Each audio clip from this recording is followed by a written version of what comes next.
விபீஷணன் சரணாகதி பண்ணாரு இல்லையோ, அப்ப ராமன் சொல்லக்கூடிய வார்த்தை ஆனையேனம் ஹரிஸ்ரேஷ்ட தத்தம் அஸ்யாபயம் மயா விபீஷணோவா சுக்ரீவ எதிவா ராவணஸ்வயம் என்று சுக்ரீவனிடத்துல ராமன் தெரிவிக்கிறார்.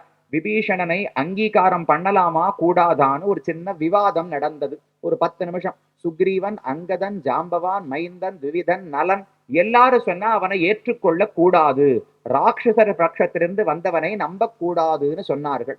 ஹனுமான் மட்டும் சொன்னார், இல்ல இல்ல அவன் நல்லவன் தான், நான் லங்கைக்கு போய் பார்த்திருக்கேன், நல்லவன், தார்மிகன், அவனை ஏற்றுக்கொள்ள வேண்டும் என்று ஹனுமான் சொன்னார். ராமன் பார்த்தா ரெண்டுத்திலிருந்து ஒவ்வொரு வார்த்தை எடுத்துட்டான். தீயவன் ஏற்கக்கூடாதுன்னு ஒருத்தர் சொன்னாரா, நல்லவன் ஏற்க வேண்டும் இன்னொருத்தர் சொன்னாரா. ராமன் பார்த்தார், இதுல இருந்து தீயவன் வார்த்தை எடுத்துட்டார், இதுல இருந்து ஏற்க வேண்டும்னு வார்த்தை எடுத்துட்டார். தீயவனாக இருந்தாலும் ஏற்க வேண்டும்னு புதுசா ஒரு சித்தாந்தத்தை சொன்னாராம். இவர்கள் 2 பேரும் சொன்ன கருத்தே வேறு. தீயவனை தள்ள வேண்டும், நல்லவனை ஏற்க வேண்டும், இது இவர்களுடைய கருத்து. ராமனுடைய கருத்து தீயவனையும் ஏற்க வேண்டும், சரணாகதி செய்தவனை திரும்ப அனுப்பவே முடியாதுன்னு ராமனுடைய எண்ணம்.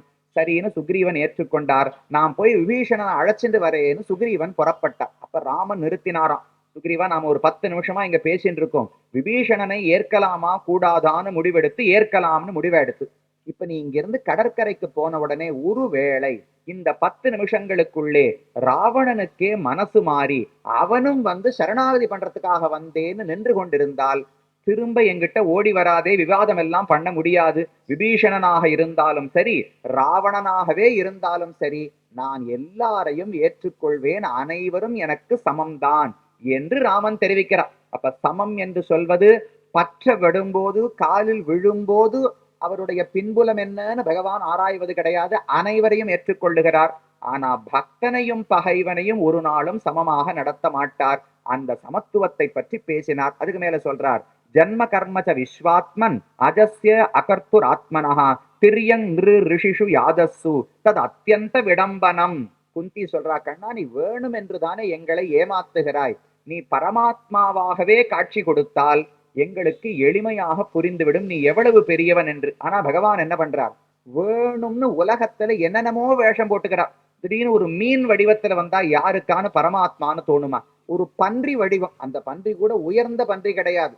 பாசி தூர்த்து கிடந்த பார்மகற்கு பண்டொரு நாள் மாசுடம்பின் நீர்வாரா மானமிலா பன்னியாம்னு ஆண்டாள் பாடுகிறாள். பொதுவா உலகத்துல பன்றி எப்படி இருக்கும், கண்ட சாக்கடையில போய் உருண்டு உடம்புல இருந்து துர்நாற்றம் தண்ணீர் நீரெல்லாம் சொட்டி கொண்டிருக்குமோ இல்லையோ, அதே போல வராக பெருமான் அவதரித்தாராம். மாசுடம்பின் நீர்வாரா மானமிலா பன்னி, உலகத்து பன்றி எப்படி இருக்குமோ அதே போல அச்சு அசல் துர்நாற்றம் கூட மாறாமல் பகவான் பிறந்தாராம்.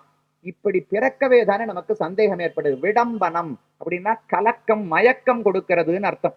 பகவானை பார்த்தவுடனே நமக்கு ஏன் இவர் பரமாத்மான்னு புரிவது கிடையாது என்றால், வெளித்தோற்றம் எப்படி இருக்கு, மீனா பிறக்கிறார், ஆமையா பிறக்கிறார், வராகமா பிறக்கிறார், மனுஷனா பிறக்கிறார். கண்ணனை பார்த்த உடனே எல்லாருக்கும் தோன்றுவது நம்ம போல ஒரு மனுஷன், பாப புண்ணியங்களால பிறந்திருக்க கூடிய ஒரு ஆத்மா நினைக்கிறார்களே தவிர இவர்தான் பரம்பொருள் கருணையால நம்மை போல வடிவத்துல வந்திருக்காருன்னு யாரும் புரிந்து கொள்வது கிடையாது. குந்தி சொன்னா, நீதானே மயக்கடிக்கிறாய், புரிந்து கொள்ளாமல் மயக்குவதே நீதான். யார் இப்படி வடிவத்தோடு வர சொன்னார்கள்? ஒரு பக்கமானா இந்த வடிவத்தோடு வரவேதான் நாங்களால பார்க்க முடிஞ்சதுன்னு நன்றியோடு சொல்லுகிறாள். இன்னொரு பக்கமானா வேணும்னு தானே உலகத்தை ஏமாத்துகிறாய். அப்படியே சங்க சக்கரங்களோடு இறங்கி இங்க நின்னா யாருக்கு சந்தேகம் வராது. மனுஷனை போல வேடமிட்டு கொண்டு வந்தா யாருக்கு நம்பிக்கை வரும்? அதனால உலகமே கலங்கி போய் இருக்கிறது. கோப்யாததே துவயி கிருதாகசி தாமதாவது யாத்தே தசாஸ்ரு கலிலாஞ்சன சம்பிரமாக்ஷம் வக்ரம் நினீய பயபாவனையா ஸ்திதஸ்ய சாமாம் விமோகயதி தீரபி யத் விபேதி. ரொம்ப அழகான ஒரு விஷயம் சொன்னாள். கண்ணா இதோடு நிற்கிறாயா? நீ பண்ணுகிற விளையாட்டுகளை பார்த்தாலும் ஆச்சரியமாக இருக்கிறது. பகவானுடைய பிறப்பே நமக்கு கலக்கத்தை கொடுக்கிறது. இவர்தான் முழுமுதற் கடவுளா, இல்ல கண்ணனா இடையனாக வளர்கிறாரே, மாடுகளோடு விளையாடுகிறாரே, சீதையை தொலைச்சிட்டு எங்க இருக்காருன்னே தெரியாம 10 மாசம் ராமன் துன்பப்படுகிறார். பரமாத்மாவுக்கு ஒரு பொருள் தெரியவில்லைன்னு சொன்னா யாரான் நம்புவாளா? சர்வஜன்னு வேதம் சொல்லுகிறது. உலகத்தில் அனைத்தையும் அறியக்கூடிய பரமாத்மாவுக்கு சீதை எங்கிருக்கிறாள்னு தெரியாது, யார் தூக்கி போனார்கள் என்று தெரியாது, எப்படி கடலை தாண்ட வேண்டும் என்று தெரியாதுன்னா ஒருத்தருக்கு நம்பிக்கையே வராது. அதை போல கண்ணனுடைய ஒரே ஒரு சேஷ்டிதத்தை தெரிவிக்கிறார். கண்ணன் வெண்ணை திருடி விட்டார். கையும் களவுமாக ஒரு நாள் யசோதை பிடித்து விட்டாள். உடனே அவனை கட்ட வேண்டும்னு யசோதைக்கு எண்ணம். பெரிய தாம்பு கயிற்றை எடுத்துக்கொண்டு கண்ணனை கட்டுவதற்காக வந்தார். வந்த உடனே கண்ணன் பயந்து போயிட்டார். யசோதை கையில தாம்போடு வருகிறாள். கண்ணை அடிக்க போறான்னு தெரிஞ்சு போச்சு. அப்ப பயந்து ஓட வேண்டுமோ இல்லையோ? ஓடுவதற்கு எங்க போகலாம்? இந்த பக்கம் ஓட போனா தாம்பு கயித்தால தரையில அடிச்சாலாம். சரி, இப்படி ஓடலாம்னா அங்க அடிக்கிறா.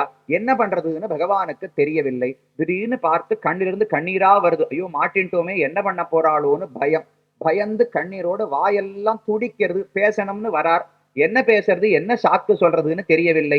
இப்படி பயந்து போய் நின்றவர் யோசித்து பார்த்தாராம். உலகத்துல எல்லாரும் பயம் ஏற்பட்டால் என்ன செய்கிறார்கள்? கைகூப்பி தெய்வத்திடம் பிரார்த்திக்கிறார்கள். கண்ணனுக்கு கைகூப்பியே பழக்கம் கிடையாது. எல்லாரும் இவரை நோக்கி கைகூப்புகிறார்களே தவிர இவர் யாருகிட்ட கைகூப்பி இருக்க போறார்? பழக்கமே இல்லையா? சரி, முயற்சிதான் பண்ணி பார்ப்போமேன்னு கண்ணனுக்கு எண்ணம்.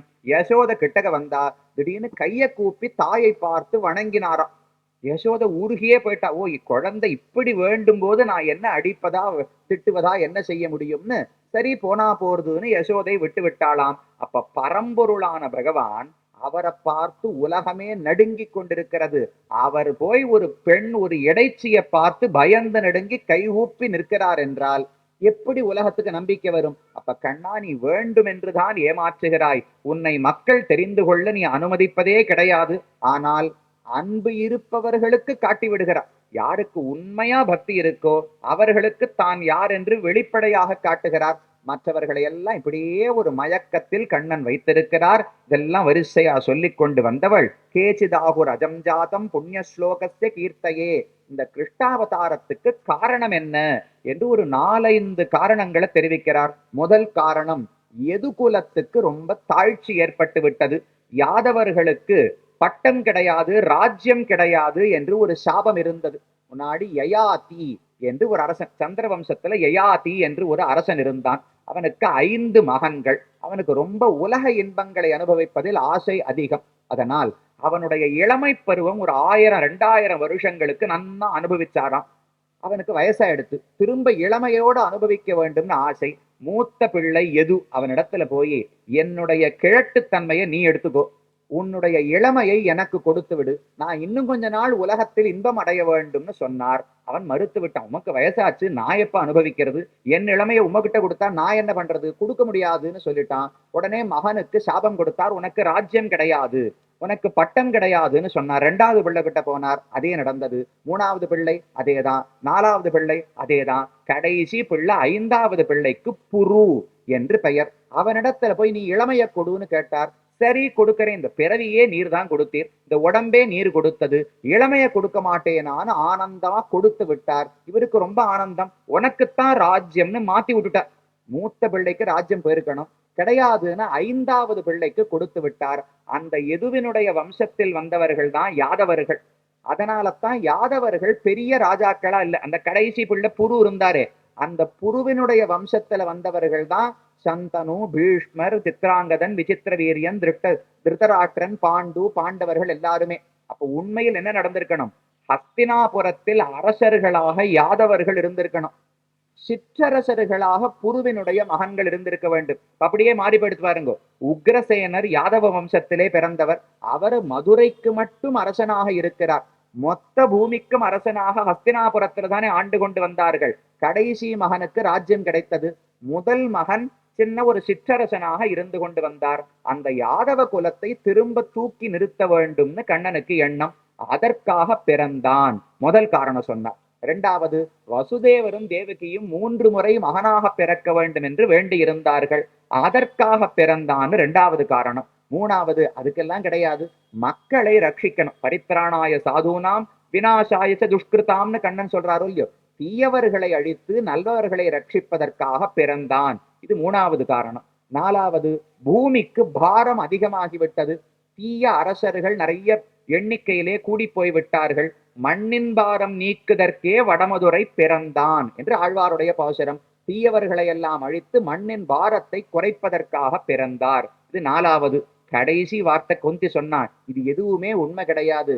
நீ பிறந்து இத்தனை விளையாட்டுகளை விளையாடவேதான் அடுத்த பல யுகங்களுக்கு உன்னை பத்தி பேசி பேசி பக்தர்கள் ஆனந்தப்படுவார்களோ இல்லையோ. யோசிச்சு பாருங்க, கிருஷ்ணாவதாரம் மட்டும் இல்லை, ராமாவதாரத்துக்கு அப்புறம் நேர கல்கி அவதாரம் என்றால் ஆழ்வார்களுடைய 4000 பாசுரங்கள்ல ஒரு 3000 பாசுரங்கள் காணாம போயிடும். கண்ணனே கிடையாதுன்னா எங்க பாசுரம் பாடுறது? பாகவத புராணம் கிடையாது, மகாபாரதம் கிடையாது, பல நூல்கள், கீதை கிடையாது. அப்ப எதைத்தான் நாம படிக்கிறது? கிருஷ்ணாவதாரம் இல்லாமல் போயிருந்தால் நமக்கு பகவானை அனுபவிப்பதற்கே வாய்ப்பு கிடையாது. அவர் ரொம்ப பெரியவர்னு கைகூப்பி தொலைவிலிருந்து வணங்கி விட்டு போகலாமே தவிர ஒரு நெருக்கமே ஏற்படாமல் போயிருக்கும். அப்ப பக்தர்கள் உன்னை நினைத்து ஆனந்தப்பட்டு பேசி மகிழ்வதற்காக இந்த அவதாரத்தை செய்தான். ஸ்ரவண ஸ்மரணார்காணி கரிஷ்யன்னிதி கேச்சன ஸ்ருண்வந்தி காயந்தி கிருணந்தபீக்ஷ்ணசா ஸ்மரந்தி நந்தந்தி தவேஹிதம் ஜனாஹ தயேவ பஷ்யந்தசிரேண தாவகம் பவ பிரவாகோபரபம் பதாம்புஜம்.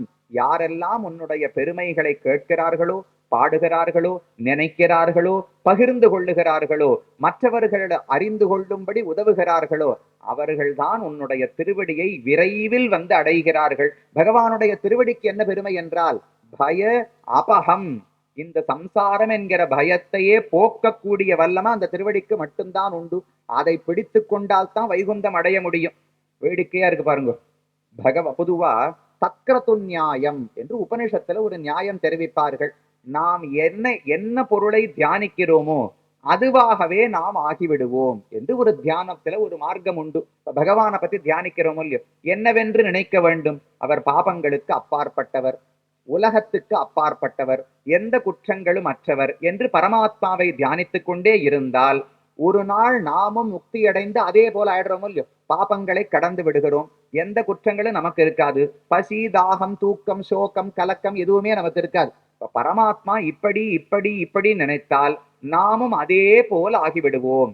எதை நினைத்து கொண்டே இருக்கிறோமோ அதே போல் நாமும் ஆகிவிடுவோம் என்பது பொதுவான உலகத்துல ஒரு நியதி. இது கிருஷ்ணாவதாரத்துக்கு முன்னாடி வரைக்கும் உண்மையானதுதான். கிருஷ்ணாவதாரம் நடந்ததோ இல்லையோ, இந்த நீதியை தூக்கி குப்பையில போடணும்னு தெரிவிக்கிறார்கள். என்னாச்சுன்னால் எல்லாம் மாறி போச்சு. கண்ணன் பிறந்தான் என்று தெரிந்தால் நாம இனிமே உலகத்துல பிறக்க வேண்டாம். கண்ணன் பால் குடித்தான்னு தெரிந்து கொண்டால் நாம இனிமே உலகத்துல பிறந்து பால் குடிக்க வேண்டாம். எல்லாம் மாறிப்படுத்து பாருங்க. கண்ணன் பிறந்தான் என்று நினைத்தா நாமும் பிறக்க வேண்டும். ஆனா மாறி போயிடுத்து. நாம சம்சாரத்திலே பிறக்க மாட்டோம். அவனுடைய அவதாரத்தின் உண்மையை தெரிந்து கொண்டவன் சம்சாரத்துல பிறக்க வேண்டாம். அவர் பிறந்தவுடனே வசுதேவர் தேவகி கையில் இருந்த விலங்கெல்லாம் அவிழ்ந்து விழுந்த சொல்லியோ, அத போல கிருஷ்ணனுடைய அவதாரம் நம்முடைய விலங்குகளையும் அவிழ்க்கின்றன. சம்சாரம்ங்கிற விலங்கு நமக்கு பூட்டப்பட்டிருக்கிறது. நம்முடைய விலங்குகளையும் அறுப்பதற்காகத்தான் கண்ணன் பிறந்தார். அப்ப அந்த அவதாரத்தை உண்மையாக தெரிந்து கொண்டவன் அதை பாடி, அதை நினைத்து, அதை பேசி, அதை பகிர்ந்து கொண்டு ஆசையோடு கேட்பவனுக்கு பகவானுடைய திருவடிகளே கிடைக்கின்றன. அதோடு கூட வைகுந்தமே கிடைக்கிறது என்று தெரிவித்தார். கடைசியில சொல்றார், கண்ணா நீ எங்களை விட்டு மட்டும் போய்விடாதே. கேவயம் நாமரூபாபியாம் யதுபிஸ்தக பாண்டவாக பவதோ அதர்சனம் யரிஹி ஹிருஷீகாணாம் அவியேசிதுஹு. கண்ணா நீ விட்டு போய்விட்டா என்றால், எங்களை விட்டு பிரிந்தா என்றால் எங்களை யாரு சீண்ட போறா? என்னமோ பாண்டவர்கள் யாதவர்கள்னு பேர் வச்சு உலகத்துல கொண்டாடுகிறார்களே, எல்லாம் உன்னுடைய சம்பந்தம் இருக்கிறபடியால், கண்ணனுடைய தொடர்பு இல்லாவிட்டால் பாண்டவர்கள் உலகத்துல யாரும் மதிக்கப் போவது கிடையாது. நேயம் சோபிஷ்யதே தத்திர யதேதானீம் கதாதர त्वत्पदैर अंकिता भाति स्वलक्षण विलक्षिதைஹி. இந்த சுத்தி பூமி இருக்கே, ஹஸ்தினாபுர ராஜ்யம் இருக்கிறதே, எவ்வளவு செழிப்பா இருக்கு. தானியங்களுக்கு குறைச்சல் கிடையாது, நீர் வசதிக்கு குறைச்சல் கிடையாது, செல்வத்துக்கு குறைச்சல் கிடையாது, படிப்புக்கு குறைச்சல் கிடையாது, எல்லாம் நன்னா இருக்கு. எது வரைக்கும் தெரியுமா? நீ இந்த ஹஸ்தினாபுரத்தின் எல்லைக்குள்ள இருக்கிற வரைக்கும் இந்த ஊர் நன்னா இருக்கும்.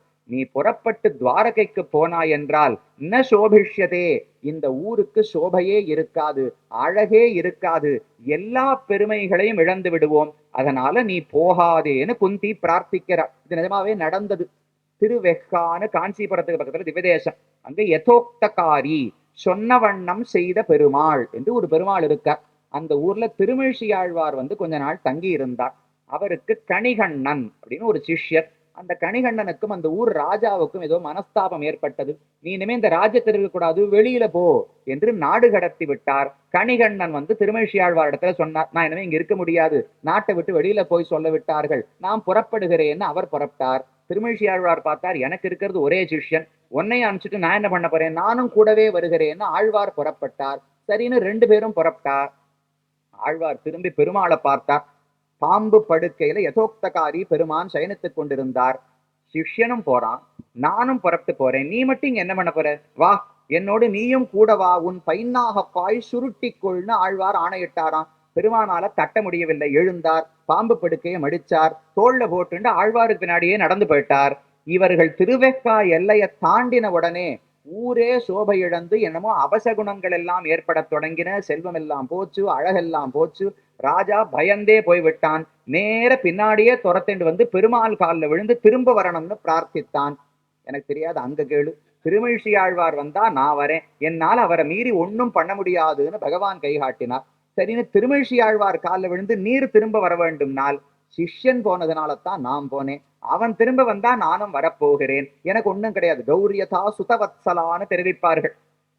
பாகவத புராணம் எங்கெல்லாம் படிக்கப்படுகிறதோ அங்கெல்லாம் கண்ணன் வந்து நின்று கொண்டே இருப்பாராம். எதே போலவென்றால், ஒரு கண்ணுக்குட்டி எங்கெல்லாம் போறதோ பசுமாடு பின்னாடியே காப்பதற்காக தொடர்ந்து போகும் இல்லையோ, அத போல கணிகண்ணன் சிஷ்யன் போற இடத்துக்கு நான் போறேன், அவன் திரும்ப வந்தா நானும் வருகிறேன்னு சொன்னார். சரின்னு அரசன் கணிகண்ணன் காலிலே விழுந்து மன்னிப்பு கேட்டு திரும்ப ஊருக்கு அழைச்சுன்னு போனார். கணிகண்ணன் திரும்பினார். பின்னாடியே திருமிழிசையாழ்வார் திரும்பினார். பின்னாடியே பகவானும் வந்து கயிறை கட்டி நின்றுட்டு இருக்கார். ஆமாமா, அவரும் போகல. கணிகண்ணன் போக்கொழிந்தான், துணிவுடைய சென்னா புலவனும் போக்கொழிந்தேன், காமரபூம் கட்சி மணிவண்ணா உன் பைன்னாகப்பாய் விரித்துக்கொள். திரும்ப பாம்பு படுக்கையை விரிச்சுன்னு படுத்துக்கோன்னு ஆழ்வார் சொன்னார். தன்யோஸ்பின்னு படுத்து மேலேயே விரித்து கொண்டு படுத்து விட்டாராம். நான் தான் சொன்ன வண்ணம் செய்த பெருமாள்னு பெயர். ஆழ்வார் சொன்னபடிக்கு நடந்தாரோ இல்லையோ, அவர் புறப்பட்டு போனால் ஊருக்கு சோபையே இருக்காது. அயோத்திக்கு எத்தனை பெருமையோ. ராமன் வெளியில புறப்பட்டு போன உடனே மரத்துக்கு எவ்வளவு தண்ணீர் பாய்ச்சினாலும் பழுக்கவே மாட்டேங்கிறது. பிராணிகள், அங்க இருக்கிற ஆடு மாடு கோழி எல்லாம் வருத்தமா அழுது கொண்டே இருக்கிறது. எத்தனை முயற்சி பண்ணாலும் எந்த அழகும் ஒரு ஊருக்கு சேரவில்லை. பரதன் வந்து பார்க்கிறாரோ இல்லையோ, ராமன் புறப்பட்டு போயாச்சு. 4 நாள் கழிச்சு பரதன் கேகை தேசத்திலிருந்து வந்து பார்க்கும்போது, இது என்ன அயோத்தி தானா, என்னமோ ஸ்மசானம் போல ஒரு அமைதியாக இருக்கிறதே, ஒருத்தர் முகத்திலும் ஆனந்தம் இல்லையே, என்ன நடந்ததோன்னு பயந்து ஊருக்குள்ள வருகிறான். அத போல குந்தி சொன்னாள், ந சோபதே தத்திர யதேதானியும் கதாதர. இப்ப எல்லாம் ஊர் நன்னா இருக்கு, நீ புறப்பட்டு போனால் இந்த ஊர் இப்படி இருக்காது, அதனால் போகாதே. அத விஸ்வேஷ விஸ்வாத்மன் விஸ்வமூர்த்தே ஸ்வகேஷுமே ஸ்நேகபாசம் இமம் சிந்தி திருடம் பாண்டுஷு விஷ்ணிஷு. கண்ணா, ஒரே ஒரு பிரார்த்தனை கடைசியா வைக்கிறேன், எனக்கு என்னுடைய உறவினர்களிடத்துல இருக்கிற பாசத்தை அறுத்து விடு. உன் திருவடிகள்ல பக்தி இருக்கு, ஆனா அப்பப்ப இந்த பாசம் இழுத்து கொண்டே இருக்கிறது. இத மொத்தமா அறுத்து விட்டாய் என்றால் உன் திருவடிகளில் மாறாத பக்தி அப்போதுதான் எனக்கு பிறக்கும். அந்த பக்தி தான் என்னை உயர்த்தும் என்று நான் நம்புகிறேன். ஸ்வயமே அனன்ய விஷயா மதிர் மதுபதே அசகிருத்து ரதிம் உத்வகதா அத்தா கங்கைவ அகமுதன்வதி. கங்கை நேர கடலுக்கு போய் சேருகிறாளோ, எங்கேயானு மாறி நான் திரும்ப ஹிமாச்சலத்துக்கு போறேன் இல்ல தெற்கு பாரத்துக்கு போறேன்னு மாறுவாளா? தொடங்கின இடத்திலிருந்து நேர விடாமல் கரைக்கு தான் போய் கங்கா சாகரத்துல கடலிலே கலக்கிறாள். அத போல என்னுடைய நெஞ்சம் இருக்க வேண்டும். பகவானை பத்தி நினைக்க தொடங்கினால், எங்க ஆரம்பிச்சோம், அவரை பத்தி பேசத் தொடங்கின வியாசர் எங்கெங்கேயோ சுத்தி மகாபாரதம் பாடினார். குந்தி பிரார்த்திப்பது, உன்னை பத்தி நினைக்க தொடங்கினா ஒரு நீர் ஒழுக்கு நேர உன்னையே நினைக்க வேண்டும், வேறு எந்த சிந்தனைகளும் நடுவிலே வரக்கூடாது. அதுக்கு ஒரே வழி, உலக இன்பங்களில் ஆசையை அறுத்துவிடு. என்னுடைய ஸ்வானாம், என் குடும்பம், என் உறவு, என் மகன், என் பேரன்னு ஆசையோடு இருக்கிறேனே, அது அனைத்தையும் அறுத்து கொடுத்து விடு. உன்னிடத்தில் மட்டும்தான் ஆசை இருக்க வேண்டும். கடைசி ஸ்லோகம் சொன்னார், ஸ்ரீ கிருஷ்ண கிருஷ்ண சக விருஷ்ணி ரிஷப அவனி துருக் ராஜன்ய வம்ச தகன அனபவர்க வீரிய கோவிந்த கோத்விஜ சுரார்த்தி ஹராவதார யோகேஸ்வர அகில குரு பகவன் நமஸ்தே. பகவானே உனக்கு வணக்கம். நீ எப்படிப்பட்டவன்? கிருஷ்ணன், கிருஷ்ண சகா, அர்ஜுனனுக்கு நண்பனாக இருக்கிறாய். இந்த பூமிக்கு தீமை ஏற்படுத்தின ராஜர்கள் அரசர்கள் அனைவரையும் அழித்தவனாக இருக்கிறாய்.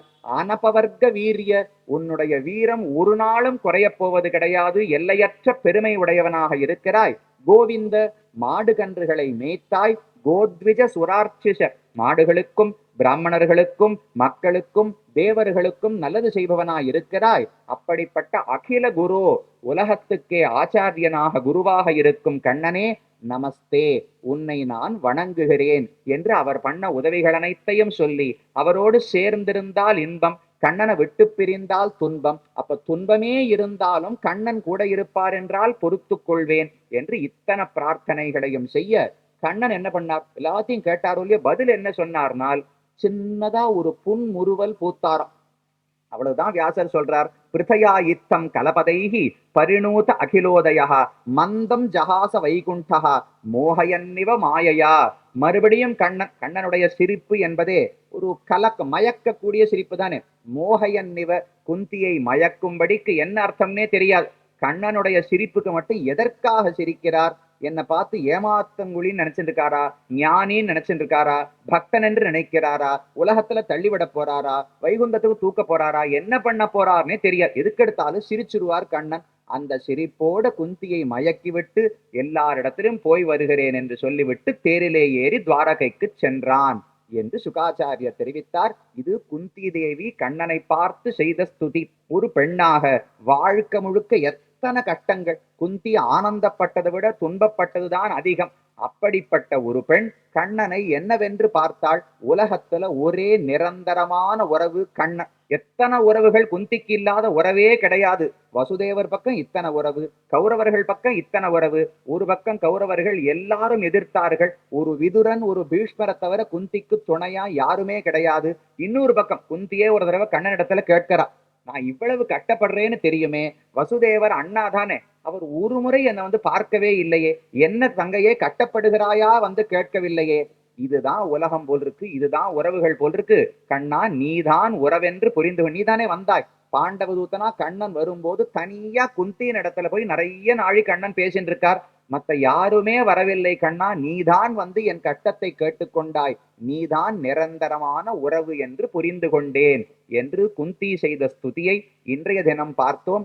அந்த நம்பிக்கை, அவனே உறவு, மத்த யாரும் எனக்கு நிற்பார்கள்னு சொல்ல முடியாது, கண்ணன் தான் எல்லா விதமான பந்துவாகவும் இருக்கிறார் என்கிற உறுதி நமக்கும் பிறக்க வேண்டும் என்று பாண்டுரங்கனிடத்திலே பிரார்த்தித்துக் கொள்வோம். பிருந்தாரண்ய நிவாசாய பலராமானுஜாய ச ருக்மிணி பிராணநாதாய பார்த்தசூதாய மங்களம்.